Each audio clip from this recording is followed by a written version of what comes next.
ಅಮ್ಮ ರುಕೋ ಬಾ ಪುಟ ಕೂತ್ಕೋ ಬಾ ಕೂತ್ಕೋ. ಇವರು ನಿಮ್ಮ ಅಣ್ಣನ ಸ್ನೇಹಿತರು, ದೊಡ್ಡ ಕಂಪ್ನಿಲಿ ಕೆಲಸ ಮಾಡ್ತಿದ್ದಾರೆ. ನಮಸ್ತೆ. ಅಷ್ಟೇ. ನಿಮ್ಮ ಅಣ್ಣ ನಿನಗೋಸ್ಕರ ಅವ್ರ ಕಂಪ್ನಿಲಿ ಕೆಲಸ ಕೊಡೋಕೆ ಹೇಳಿದ್ನಂತೆ, ಅವರು ಒಪ್ಕೊಂಡಿದ್ರಂತೆ.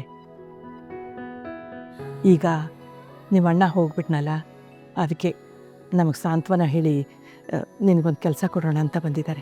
ನೋಡಲಿ ಅಪಾಯಿಂಟ್ಮೆಂಟ್ ಲೆಟ್ರ್ ಕೂಡ ತಂದಿದ್ದಾರೆ ಕಣೆ. ಮೇಡಮ್, ನಿಮ್ಮ ಅಣ್ಣ ನಮ್ಮ ಹತ್ರ ನಿಮ್ಮ ಬಗ್ಗೆ ತುಂಬ ಹೇಳ್ತಾ ಇದ್ರು. ತುಂಬ ಒಳ್ಳೆ ಹುಡುಗಿ, ತುಂಬ ಚುರುಕು. ಅವ್ರು ತೀರ್ಕೊಂಡಿದ್ದನ್ನು ಕೇಳಿ ಮನಸ್ಸಿಗೆ ತುಂಬ ಬೇಜಾರಾಯಿತು. ಅವರಿಗೋಸ್ಕರ ಏನಾದರೂ ಮಾಡಬೇಕು ಅಂತ ಯೋಚನೆ ಮಾಡ್ತಾ ಇದ್ವಿ. ಸದ್ಯಕ್ಕೆ ನಮ್ಮ ಆಫೀಸಲ್ಲೇ ಅಕೌಂಟ್ಸಲ್ಲಿ ಒಂದು ಕೆಲಸ ಖಾಲಿ ಇದೆ. ತುಂಬ ಒಳ್ಳೆ ಕೆಲಸ, ಗಟ್ಟಿ ಕಂಪ್ನಿ. ಅವ್ರ ಆಸೆನ ನೆರವೇರಿಸಬೇಕು ಅಂತ ಇಲ್ಲಿಗೆ ಬಂದೆ.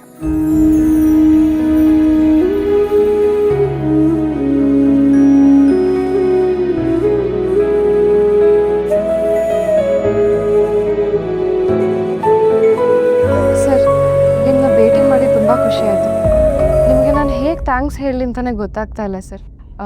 ಆದರೆ ಇವಾಗ ಆಲ್ರೆಡಿ ನನ್ನ ಹತ್ರ ಒಂದು ಕೆಲಸ ಇದೆ. ಅಲ್ಲ ರುಕು, ಆಟೋ ಓಡಿಸೋದಕ್ಕೋಸ್ಕರ ಕೆಲಸ ಬೇಡ ಅಂತಿದೀಯಾ? ಆಟೋನ ಸೈಡ್ಗಿಡು, ಒಳ್ಳೆ ಕೆಲಸ ಕಣೆ, ಒಪ್ಕೊಂಬಿಡು. ಆಟೋ ಬಗ್ಗೆ ಹೇಳ್ತಾ ಇಲ್ಲಮ್ಮ ನಾನು.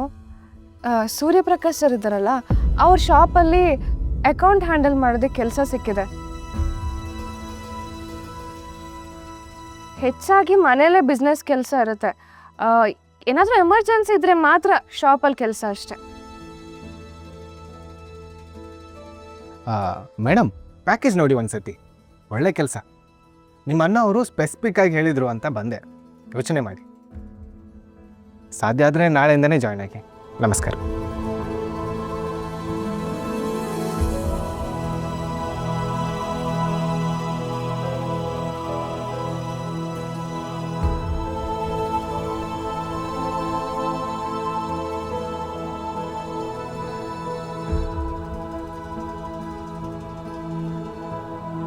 ಅಕ್ಕ, ಸಂಬಳ ನೋಡೆ ಸೂಪರ್ ಆಗಿದೆ. ಕಣ್ ಮುಚ್ಕೊಂಡು ನೀನ್ ಕೆಲ್ಸಕ್ಕೆ ಹೋಗ್ಬೋದು ಕಣೆ.